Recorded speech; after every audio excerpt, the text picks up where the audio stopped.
በአሜሪካ ዋሽንግተን ዲሲ ፕሬዝዳንት ዶናልድ ጄ ትራምፕ ላይ የግድያ ሙከራ መቃጣቱን ነው የአሜሪካ መገናኛ ብዙሃን እየዘገቡ ያሉት። ፕሬዝዳንት ዶናልድ ጄ ትራምፕ በታደሙበት የጋዜጠኞች የእራት ግብዣ ላይ አንድ የታጠቀ ግለሰብ ወደ አዳራሹ ለመግባትና ተኩስ ለመክፈት ሞክሮ ነበር። ከጸጥታ ኃይሎች ጋር ተኩስ የከፈተ ቢሆንም የጸጥታ ኃይሎች በአስቸኳይ በቁጥጥር ስር እንዳዋሉት ተዘግቧል።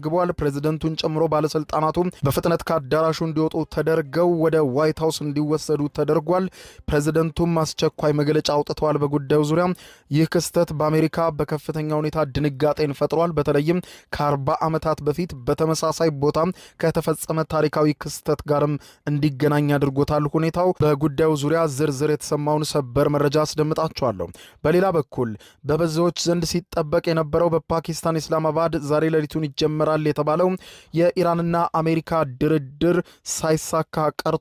ፓኪስታንም ያዘጋጀችው የድርድር ጠረጴዛ ባዶን ቀርቷል።